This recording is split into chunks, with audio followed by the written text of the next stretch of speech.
Sir ಸುಮ್ನೆ ಒಂದು imagination ಮಾಡ್ಕೊಳ್ಳ, ಇದು ರಿಯಾಲಿಟಿಗೆ ಬರಲ್ಲ.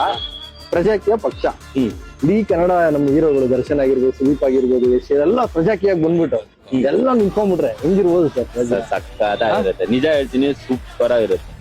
ಮಾಡ್ಬೇಕು ಸರ್. ಅಂದ್ರೆ ದೂರ ನಿಂತ್ಕೊಂಡು ನೋಡೋದಕ್ಕಿಂತ ಒಳಗಡೆ ಹೇಳ್ಬೇಕು. ಯಾಕಂದ್ರೆ ಜನದಿಂದ ನೀವೆಲ್ಲ ಇವಾಗ ಒಂದೊಂದ್ ಸಪೋರ್ಟ್ನು ಜನನೇ ಮಾಡ್ತಾರೆ.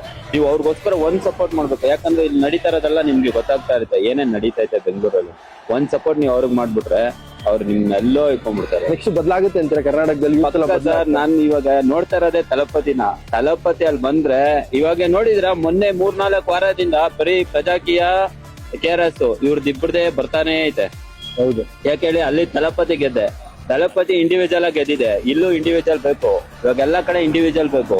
ಅದಕ್ಕೋಸ್ಕರ ಇವಾಗ ನೋಡಿ ನ್ಯೂಸ್ ಅಲ್ಲೆಲ್ಲ ನೋಡ್ತಾ ಇದ್ರೆ ಇವಾಗ ಜಾಸ್ತಿ ಬರ್ತಾ ಇಲ್ಲ. ಇವಾಗ ಸೋಷಿಯಲ್ ಮೀಡಿಯಾದಲ್ಲಿ ಎಲ್ಲ ಬರೀ ಬರ್ತಾ ಇರೋದು KRS ಪಾರ್ಟಿ ಆಮೇಲೆ ಪ್ರಜಾಕೀಯ.